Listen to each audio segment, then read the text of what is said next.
है मसीह का प्यारा वचन, ये है वचन, प्यारा वचन, यीशु मसीह का प्यारा। परमेश्वर के धन्य नाम की महिमा हो। प्रभात मनन के सत्र 1694 में आप सभी का बहुत ही विनम्रता के साथ स्वागत करता हूँ। आइए आज के मनन के लिए हम पढ़ते हैं तीतुस अध्याय 2 पद 13। और उस धन्य आशा की अर्थात अपने महान परमेश्वर और उद्धारकर्ता यीशु मसीह की महिमा के प्रकट होने की बाट जोहते रहे। परमेश्वर के अनुग्रह के कारण यीशु मसीह में उद्धार पाए हुए लोगों को अभक्ति और सांसारिक अभिलाषाओं से मन फेर कर संयम, धर्म और भक्ति के साथ जीवन बिताने हेतु परमेश्वर के अनुग्रह की चेतावनी के बारे में हम इन दिनों में मनन कर रहे हैं। प्रारंभ में पढ़ी गई पद में हम ये देख रहे हैं कि इस प्रकार परमेश्वर का अनुग्रह उद्धार प्राप्त लोगों को क्यों चेता रहा है, ताकि हम विश्वासी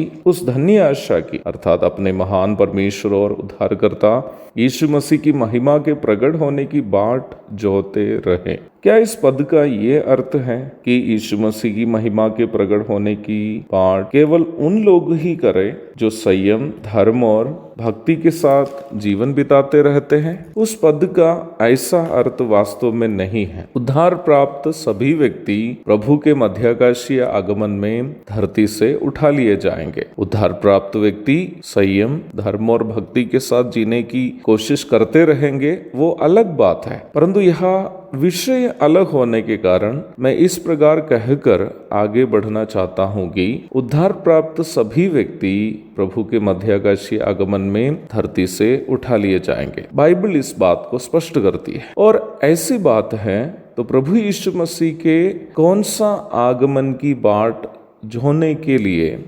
अनुग्रह हमें जताता है। पद में हम बहुत स्पष्ट रूप में इस प्रश्न का उत्तर देखते हैं, महिमा के प्रकट होने की। इस पद को अच्छा से समझने के लिए प्रभु यीशु मसीह के महिमा में प्रकट होने के बारे में हमें समझने की अनिवार्यता है। जब हम बाइबल नया नियम का अध्ययन करते हैं तो हमें यह बात समझ में आ जाती है कि प्रभु यीशु मसीह के दूसरा आगमन का 2 चरण है। There are 2 phases of the second coming of our Lord Jesus Christ. प्रथम चरण में वो बादल में अपनी कलीसिया को लेने के लिए आएंगे। निम्न आगमन के बारे में हम स्पष्टता के साथ पहला थिस्सलुनीकियों अध्याय 4 पद 14 से 17 तक के पदों में देखते हैं। इसके अलावा पहला कुरिन्थी अध्याय 15 पद 51 और 52 और फिलिपी अध्याय 3 पद 20-21 आदि पदों में भी इस विषय को देखते हैं। इस आगमन में प्रभु यीशु मसीह बादल में आएंगे और उनकी कलीसिया, अपनी कलीसिया को धरती से बादल की ओर वह उठा ले जाएंगे और हवा में कलीसिया प्रभु को मिलेंगे। इसलिए प्रभु के दूसरे आगमन के प्रथम चरण को यीशु मसीह के मध्याकाशीय आगमन भी बुलाते हैं, क्योंकि मध्याकाशीय आगमन के दरमियान यीशु मसीह अपनी कलीसिया को हवा में मिल रहे हैं। पहला थिस्सलुनीकियों अध्याय 4 पद 17 पढ़ लीजिएगा। अंग्रेजी में निम्न आगमन को रैप्चर शब्द से परिचय कराया गया है। यीशु मसीह के दूसरे आगमन के दूसरे चरण को यीशु मसीह के महिमामय प्रकटीकरण अथवा ग्लोरियस अपीयरेंस कहते हैं। इस आगमन के बारे में पुराना नियम और नया नियम में अनेकों पद हम देखते हैं।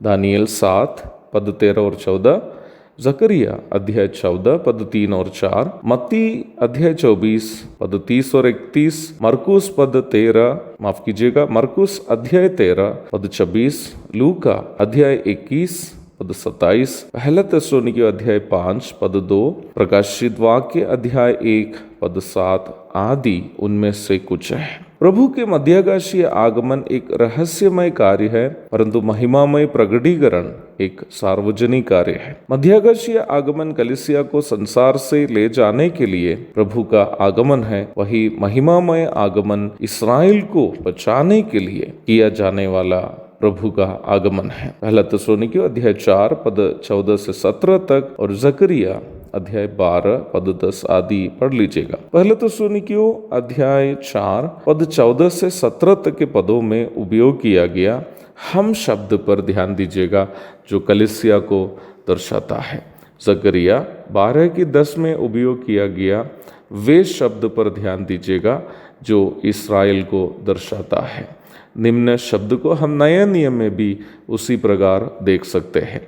प्रारंभ में पढ़ी गई पद में हम देखते हैं कि परमेश्वर का अनुग्रह कलीसिया को चेताता है कि हम यीशु मसीह के महिमा के प्रकट होने की बाट जोते रहे। क्यों? यदि कलीसिया प्रभु के मध्याकाशीय आगमन के दरमियान ही यहाँ से उठा ली जाएगी तो वो प्रभु के महिमामय प्रकटीकरण की बाट जोने की आवश्यकता क्या है? ये एक बहुत ही महत्वपूर्ण सवाल है। प्रभु दया करे तो इस प्रश्न का उत्तर हम कल मनन करेंगे। तब तक के लिए आपसे विदा हो जाता हूँ। प्रभु के धन्य नाम की महिमा हो। आमीन। भोजन है आत्मा में भूखे कोयल, पानी है आत्मा में प्यासे कोयल, पालन जो करते हैं उसके